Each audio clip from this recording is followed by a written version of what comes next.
Ustadz Donditan adalah seorang dosen. Saya alhamdulillah sudah setahun ini jadi dosen. Berkata bahwa Taurat dan Injil asli itu telah hilang sama sekali. Dan teksnya pun tidak dapat ditemukan dimanapun. Karena tidak dijaga oleh Allah Subhanahu wa Ta'ala. Taurat, Zabur, Injil adalah wahyu yang diturunkan Allah Subhanahu wa Ta'ala kepada Nabi Musa, Nabi Daud, dan Nabi Isa alaihissalam. Karena tidak dijanjikan untuk dijaga, makanya kita tidak pernah mengetahui atau mendapatkan atau menemukan teks aslinya. Tapi Ustadz Dr. Masud SM mengatakan bahwa Taurat itu dihancurkan oleh tentara Nebukadnezar. Loh, batu yang bertuliskan ayat-ayat Taurat itu dihancurkan oleh tentara Nebukadnezar dari Babilonia pada tahun 586 sebelum Masehi. Itulah sebabnya Ustadz Yahya Waloni berkata bahwa Alkitab Kristen itu adalah palsu. Saya yang berkoar-koar di TV mengatakan kitab Bible Kristen itu bohong. Saya bukan mengatakan Bible Kristen fiksi. Bible Kristen itu palsu. Dan Ustadz Kanama pun mendukung pernyataan Ustadz Yahya itu. Inilah salah satu landasan Ustadz Yahya Waloni bahwa mengatakan Bible itu palsu. Beliau akademisi di bidang teologi. Dan beliau nggak sembarangan ngomong, Ustadz. Dasar teologis beliau kuat kok. Saya bukan bela Ustadz Yahya, bukan. Diseminarkan, Ustadz. Diseminarkan. Ya, profesor bidang teologi.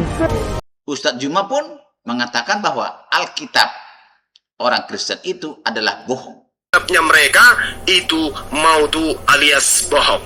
Maka Ustadz Donditan pun membantah bahwa Yesaya 53 bukanlah nubuatan untuk Muhammad. Islam ini ada kayak semacam hasrat atau tafsir bahwa Yesaya 53 ini untuk Nabi Muhammad SAW gitu. Saya jawab di sini tidak. Dalam dialognya dengan kami Kristen, Donditan membuktikan bahwa bukan Alkitab Kristen itu yang dimaksud oleh Al-Quran. Ini bilang Taurat dan Injil, tolong carikan nama Muhammad di sini, Pak. Nggak ada. Kalau begitu nih Taurat dan Injil yang dimaksud Quran bukan? Hah? Berarti bukan. Berarti bukan. Iya. Itu jawaban saya, gampang. Orang Kristen menyalahkan Al-Quran karena Al-Quran mengatakan bahwa nama Muhammad ada tercatat dalam kitab Taurat dan Injil yang ada di tangan Kristen, padahal sebenarnya tidak ada. Kan saya bilang ini bukan Taurat, Zabur, Injil yang dimaksud oleh Quran. Iya, dalilnya yang mana? Ini bukan Taurat dan Injil yang dimaksud Quran karena tidak ada nama Muhammad. Ini nih Ada nama Muhammad kata Quran. orang-orang yang Gimana coba tunjukin? Nah, yang ini Ya berarti bukan kita Taurat bisa dan baca Injil tulis Quran. yang namanya mereka dapat tertulis di dalam Taurat dan Injil yang ada pada mereka, yang menyuruh mereka berbuat yang makruh dan mencegah dari yang mungkar. Ini Sekarang di sini ada nama Muhammad. Kata nggak ada. Ya kalau nggak ada berarti itu Taurat yang dimaksud ini bukan Ini yang salah, Quran yang salah. Masalahnya di mana? Nggak ada, buktinya nggak ada di Loh, Injil. karena itu dibilang Nabi Muhammad tertulis dalam kitab Taurat dan Injil, terus di sini nggak ada, berarti ini Taurat dan Injil yang dimaksud ayat itu bukan? Bukan ini. Ini yang salah. Berarti bukan ini. Ini yang salah. Saya tidak salahkan. Kan ini menurut perspektif Quran. Saya tidak salahkan ini. Iya, kenapa Bapak berani menyalahkan ini? Dengar lu, Quran. Enggak, ini kan punya Quran, Pak. Ya, Quran. Berarti kalau Quran menyatakan begitu, kalau saya bilang bukan ini Taurat dan Injil yang dimaksud ayat itu, Iya, bukan ini. Bapak dengar sini nggak ada namanya. Nah sekarang di sini Nggak ada ada. nggak? Di sini Nggak ada. Nah, kalau nggak ada, berarti kan ini bukan Taurat dan Injil yang dimaksud itu. Apakah ini Taurat dan Injil yang dimaksud Quran? Bukan. Nah sudah. Dengar dulu. Sekarang saya tanya. Kasih dulu waktu kepada Ada saya. nggak kata Ahmad di sini? Menurut ada. Quran surat As-Saffat 6. Nggak ada Muhammad. Ya berarti kalau nggak ada, berarti kan ini bukan itu yang dimaksud. Kasih dulu waktu. Ustadz Profesor Dr. Manhem Ali membantah perkataan Ustadz Donditan. Kalau Nabi kita Muhammad Sallallahu Alaihi Wasallam memang dikabarkan oleh nabi-nabi sebelumnya, kenapa nama beliau tidak tercantum dalam kitab-kitab yang kita baca sebelum Quran? Memang betul nggak tercantum? Ada, tercantum.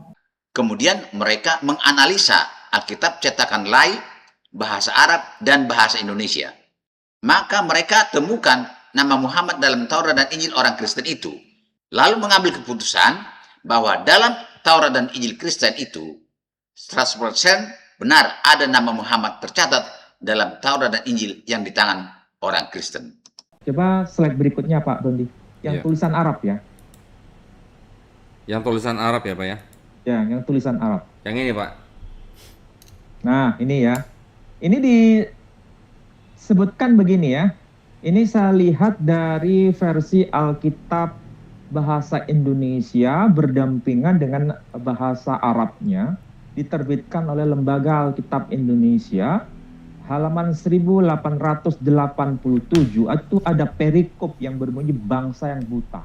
Alkitab dua bahasa atau dwi bahasa Arab Indonesia.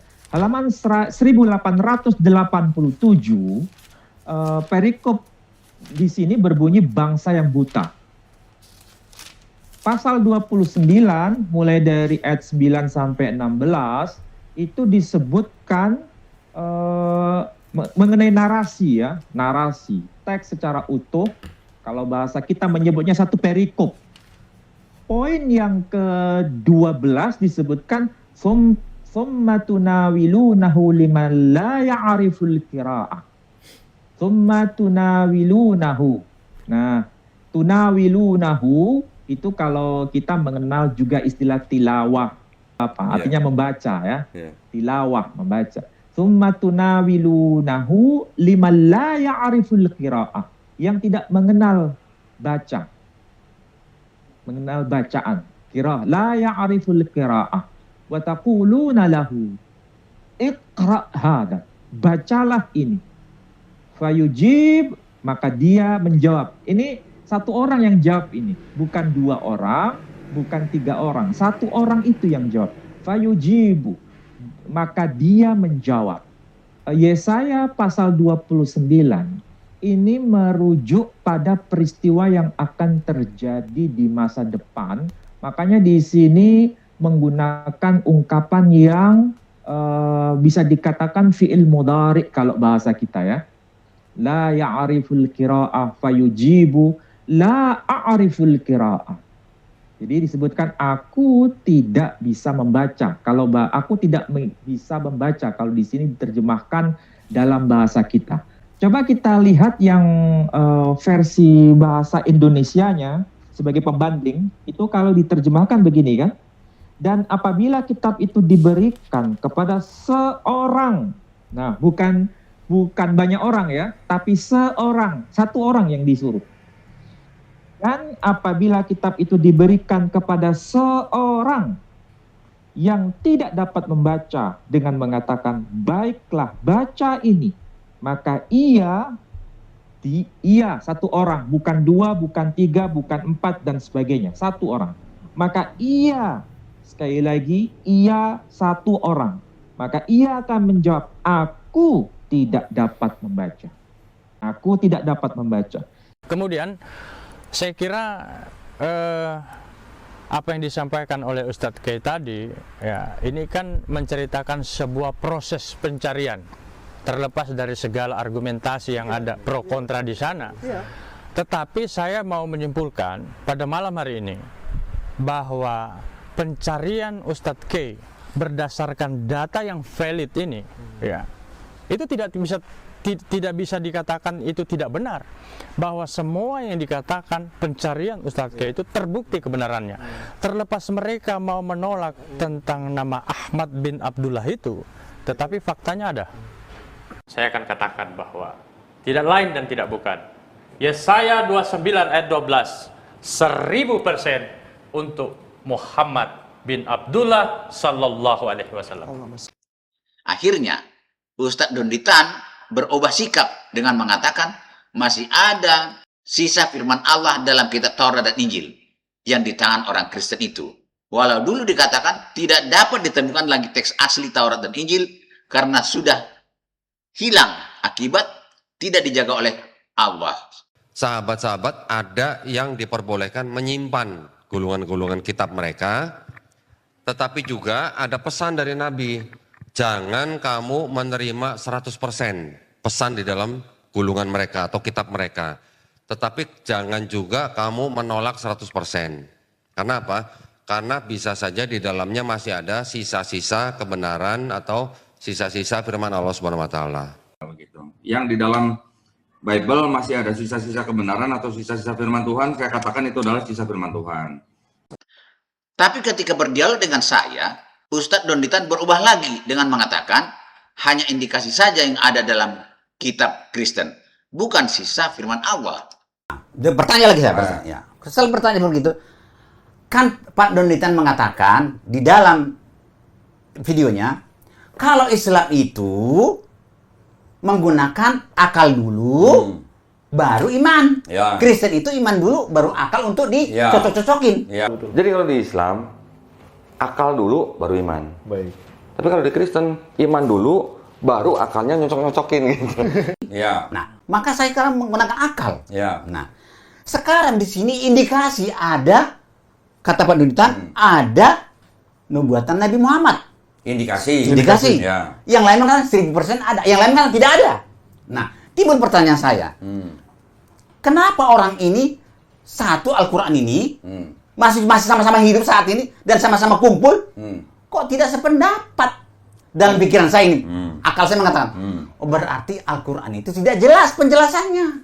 Bukan nggak jelas, Pak. Loh, itulah pertanyaan saya. Apa alasannya? Kalian Gini Pak. Apa alasan kalian membuka-buka ini, Alkitab ini? Ya, saya jawab sekarang. Tapi kesimpulannya 1000% di situ ada nubuatan untuk Nabi Muhammad. Jadi bingung saya. Yang kasih kesimpulan itu, Kitab Pak. pembohong, di kitab pembohong ada nubuatan Nabi Muhammad. Bukan saya yang kasih kesimpulan itu. Yang saya ngomong adalah di dalam kitabnya Yahudi dan Kristen masih ada indikasi. Nah, ya, indikasi. Ya. Indikasi loh, Pak. Saya bilang masih bisa ada indikasi, bisa indikasi. Contoh, Ulangan 18:18, Ulangan berapa? Yesaya 9:12. Indikasi. Tunggu sebentar, Pak.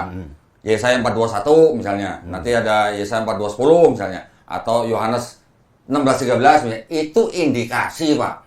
Saya nanya ke Ustadz ini berbeda, saya nanya ke Ustadz itu berbeda, maka jangankan nanya ke dua Ustadz, ke sejuta Ustadz nanya hal yang sama, jawabannya akan berbeda. Hampir semua ayat Al-Quran itu berbeda pendapat. Para ulama itu berbeda pendapat. Oleh karena itulah kita harus paham, kita harus mengerti bahwa perbedaan pendapat itu merupakan sebuah keniscayaan yang pasti akan terjadi di dalam Islam itu sendiri. Para sahabat aja itu berbeda pendapat, teman-teman. Apalagi kita, apalagi para ulama itu. Di dalam Al-Quran itu terlalu banyak ayat-ayat yang tidak bisa dipahami oleh semua orang. Seharusnya gampang dipahami.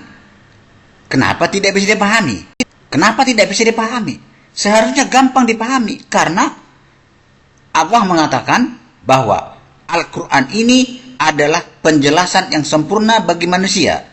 Menjelaskan segala sesuatu dengan terperinci. Sudah sempurna penjelasan, kok tidak bisa dipahami? Orang yang benar-benar pinter itu adalah orang yang bisa membuat semua orang, bahkan orang yang paling bodoh, bisa mengerti apa yang dia maksudkan. Kalau orang pinter ngomong dan yang ngerti cuma orang pinter, belum pinter. Hati-hati, masalah perbedaan pendapat itu maklum. Jangan sampai menolak perbedaan pendapat tentang masalah tafsir. Perbedaan pendapat tafsir itu sudah biasa, men. Kita tinggal mengikuti dan memilih. Akhirnya, Ustadz Donditan menuduh Kristen menutupi nama Muhammad yang tercatat dalam kitab orang Kristen. Sehingga dia berkata, ada atau tidak ada nama Muhammad tercatat dalam kitab orang Kristen, tidak membuat Al-Quran salah. Karena Kristenlah yang menghilangkan nama Muhammad dari Alkitab sebelum turun Al-Quran katanya. Membuat Nabi Muhammad SAW. Nah, insya Allah. Saya tidak berani bilang ada namanya, walaupun di dalam Yesaya 29:12 mungkin itu Muhammadim, oke lah, ada yang bilang nama, ada yang bilang bukan. Saya juga tidak berani bilang ada namanya. Di apa namanya gini, di dalam PR. Itu balik, saya berani bilang ada namanya. Nah, berani, oke, nggak apa-apa, itu kan pendapat ya. Ya.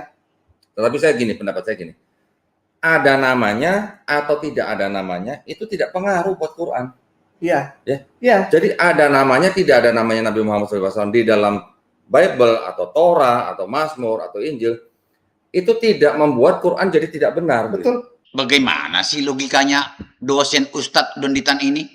Al-Quran mengatakan di dalam Torah dan Injil itu ada tercatat nama Muhammad. Tapi ternyata tidak ada. Masa akan tetap benar juga perkataan Al-Quran seperti itu? Bagaimana cara berpikirnya itu? Saya tidak paham. Bagaimana cara Ustadz dosen ini berpikir seperti itu? Logikanya bagaimana sih? Ya. Sahih Allahumma shalli ala sayyidina Muhammad. Buat saya tidak penting ada nama atau tidak ada nama di dalam perjanjian lama atau Torah atau apapun lah, Mazmur atau Injil. Quran sudah dengan jelas mengatakan bahwa Quran membenarkan Taurat, Zabur, Injil. Sebelum Quran diturunkan ya. Tetapi Quran juga kan mengatakan bahwa sebenarnya orang-orang bangsa Yahudi itu juga mengenal Nabi Muhammad sama seperti mereka mengenal anaknya sendiri. Sahih, Ustaz. Artinya mereka tahu sebenarnya, tetapi dengan segala cara mereka kan berusaha menutupi. Betul kan? Padahal di zaman Muhammad, Taurat dan Injil yang asli itu masih ada. Ini buktinya. Quran surat 3 Ali Imran ayat 93. Semua makanan adalah halal bagi Bani Israel, melainkan makanan yang diharamkan oleh Israel untuk dirinya sendiri sebelum Taurat diturunkan. Katakanlah, jikalau kamu mengatakan ada makanan yang diharamkan sebelum turun Taurat, maka bawalah Taurat itu, lalu bacalah dia jika kamu orang-orang yang benar. Quran surat 2 Al-Baqarah ayat 44. Mengapa kamu suruh orang lain mengerjakan kebaktian, sedangkan kamu meletakkan dirimu sendiri? Padahal kamu membaca kitab Taurat, maka tidaklah kamu berpikir. Pada mukadimah Al-Quran dan terjemahannya, halaman 54 alinea kelima, tercatat berbunyi sebagai berikut. Sementara itu, istri Nabi Muhammad, Siti Khadijah, pergi ke rumah anak pamannya, Waraqah bin Naufal, seorang yang tidak menyembah berhala, telah lama memeluk agama Nasrani, dan dapat menulis dengan bahasa Ibrani, telah mempelajari serta menyalin ke bahasa Arab isi kitab Injil dan Taurat. Sudah pasti dan jelas bahwa Taurat dan Injil yang mereka baca itu adalah Taurat dan Injil asli. Juga Taurat dan Injil yang disalin oleh Waraqah bin Naufal itu adalah Taurat dan Injil asli. Tidak mungkin Waraqah bin Naufal menyalin Taurat dan Injil palsu. Quran surat 12 Yusuf 111. Al-Quran itu bukanlah cerita yang dibuat-buat, akan tetapi membenarkan kitab-kitab yang sebelumnya. Quran surat 35 Fatir ayat 31. Al-Quran itulah yang benar dengan membenarkan kitab-kitab yang sebelumnya. Quran surat 5 Al-Maidah ayat 46. Kitab yang sebelumnya yaitu kitab Taurat, Zabur, dan Injil. Itulah sebabnya Allah Subhanahu wa Ta'ala memberi perintah kepada manusia untuk mengimani Taurat dan Injil yang masih asli di zaman Nabi Muhammad, dan harus menegakkan ajaran Taurat dan Injil yang masih asli di zaman Nabi Muhammad. Kalau kamu tidak menegakkan ajaran Taurat dan Injil asli itu yang ada pada zaman Muhammad itu, kamu tidak dipandang beragama. Quran surat 4 An-Nisa ayat 136. Wahai orang-orang yang beriman, tetaplah beriman kepada Allah dan Rasul-Nya, dan kepada kitab yang Allah turunkan kepada Rasul-Nya, serta kitab yang Allah turunkan sebelumnya. Barang siapa yang kafir kepada Allah, malaikat-malaikatnya, kitab-kitabnya, rasul-rasulnya, dan hari kemudian, maka sesungguhnya orang itu telah sesat sejauh-jauhnya. Tercatat dalam Detik Hikmah, ada 6 rukun iman. Jakarta, memahami dan meyakini rukun iman bukan hanya soal menghafal urutannya, tetapi juga meresapi dalam hati, mengucapkannya dengan lisan, dan membuktikannya melalui perbuatan. Rukun iman menjadi panduan bagi seorang hamba dalam menjalani kehidupan di dunia sekaligus persiapan menuju akhirat. 6 rukun iman itu adalah iman kepada Allah, iman kepada malaikat, iman kepada kitab-kitab para nabi, yaitu Taurat, Zabur, Injil, dan Al-Quran. Iman kepada nabi dan rasul, iman kepada hari kiamat, dan iman kepada qadar dan qadar. Jadi, sebagai bukti bahwa kita beriman kepada Taurat, Zabur, Injil, dan Al-Quran adalah kita melaksanakan segala perintah yang tercatat dalam kitab-kitab tersebut. Yakobus 2 ayat 26. Percaya atau beriman tanpa perbuatan adalah mati. Yakobus 2 ayat 17. Jika iman itu tidak disertai perbuatan, maka iman itu pada hakikatnya adalah mati. Quran surat 5 Al-Maidah ayat 68. Hai ahli kitab, kamu tidak dipandang beragama sedikit pun, hingga kamu menegakkan ajaran-ajaran Taurat, Injil, dan Al-Quran. Yang menjadi pertanyaan, kapan Taurat dan Injil asli itu hilang? Atau kapan orang Kristen menutupi nama Muhammad dari kitab Kristen? Terima kasih.